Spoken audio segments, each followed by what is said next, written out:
Push forward, never let the wicked get you down. Gotta make a step. Hello everyone, my name is Shalea and welcome to my channel. I'm glad that you are here with me again for another week. This week I will be taking the time to discuss my trip to Windsor, as I really had a wonderful time and I would like you all to share my experience and learn from it as much as I learned from it.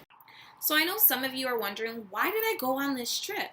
Well, I do volunteer for a program. It's called Her Life Program through the Alpha Kappa Alpha sorority.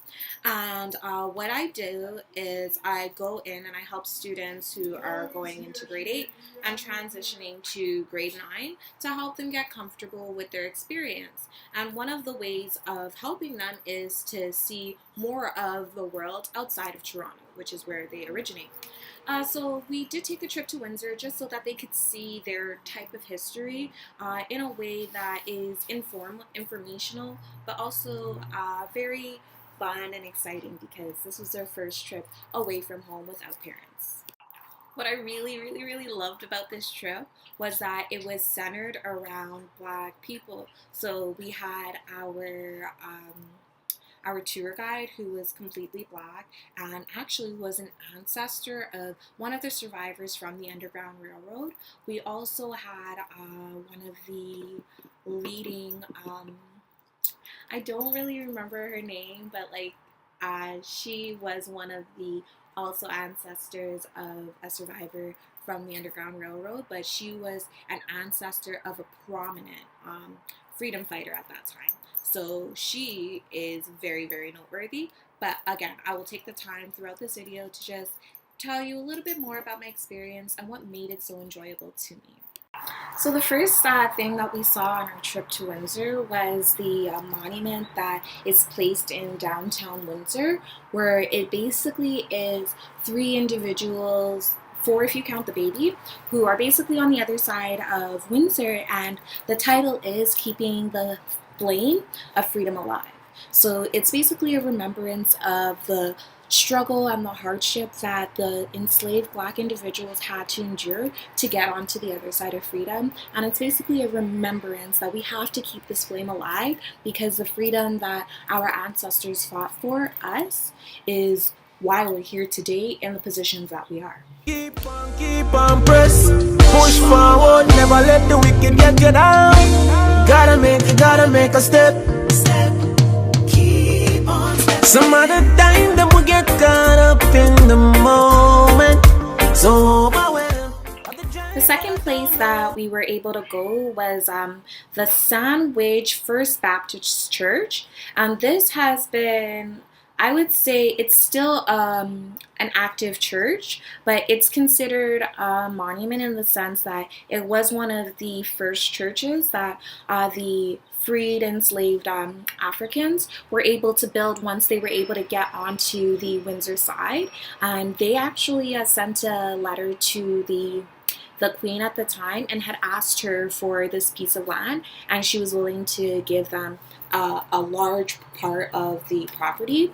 Unfortunately, throughout the years, through a lot of different transactions, the land decreased in size over time. However, the church still remains, and we were able to see a lot of the underground parts of the church that a lot of the newly freed slaves may have hidden under while the captors or the bounty hunters were looking for them. So it was very interesting to see how confined those spaces were and what that held.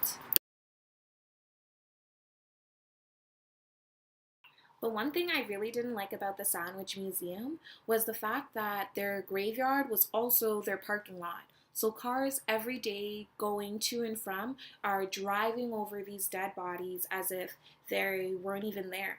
Like, at least put a sign somewhere that says, here lays the freed individuals and so and so and so and so, to at least recognize them and let people know that they're walking on sacred ground. No.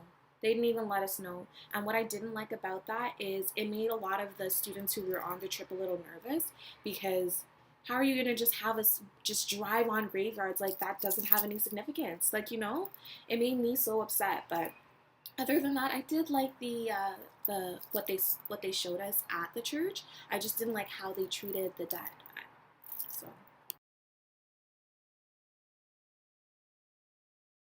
So the next place that we went to after that was art gallery that was in a community center that used to be a jailhouse.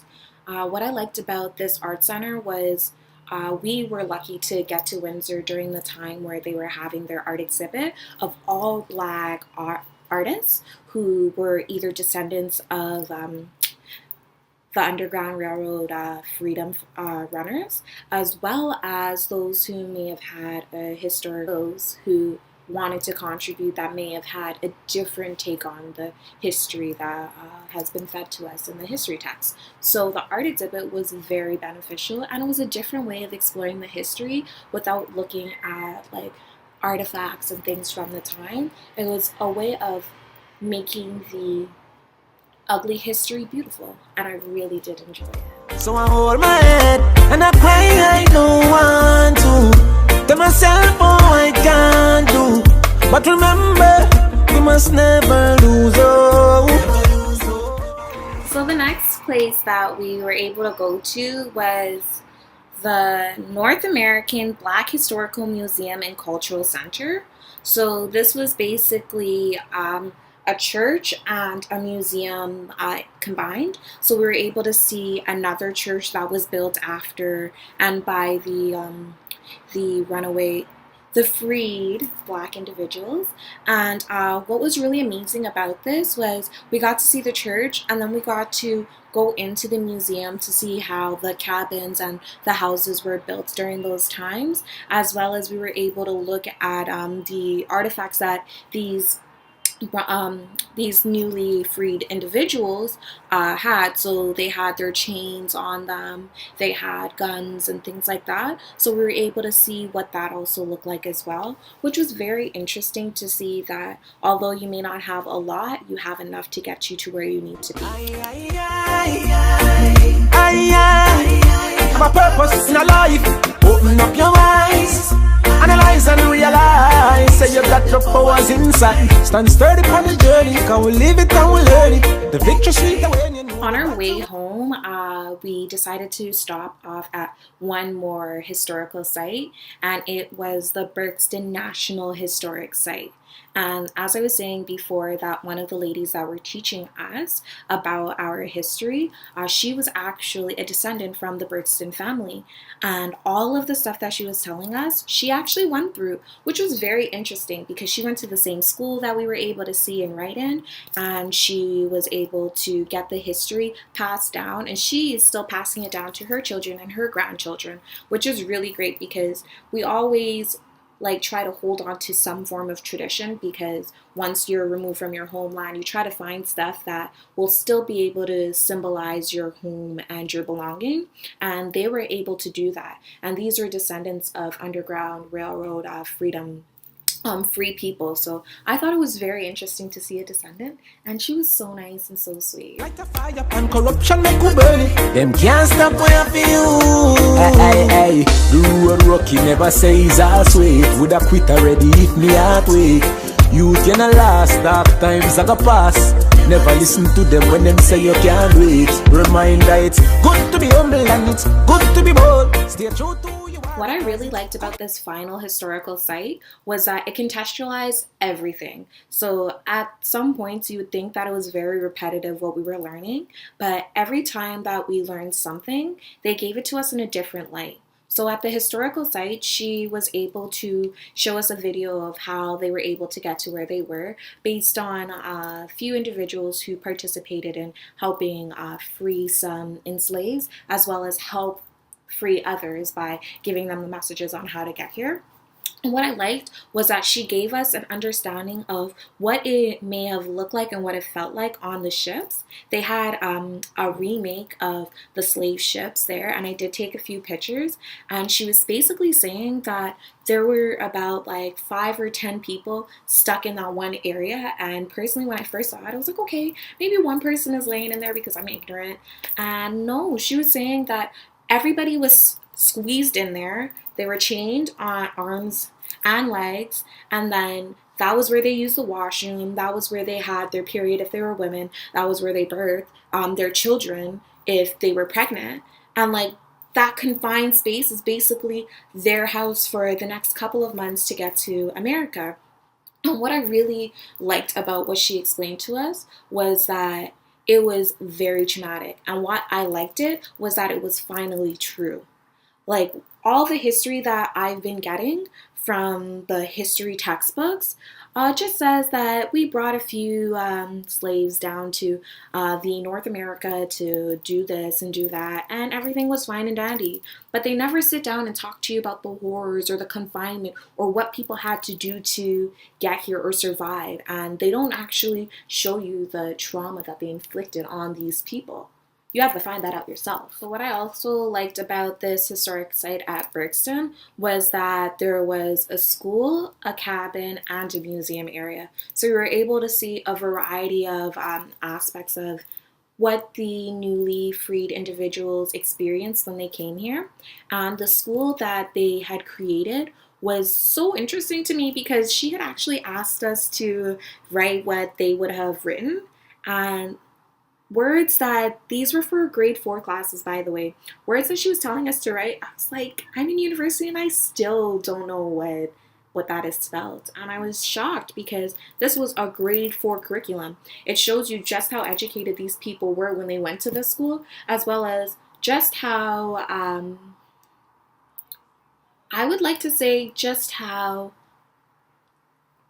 condensed our material is now, because in grade 4 I was not learning any of that. If anything, I was preparing for the EQAO in grade 5, but they were preparing to be a scholar.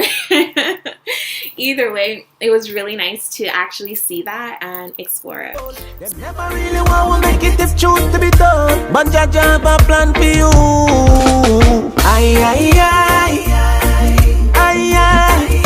Have a purpose in your life.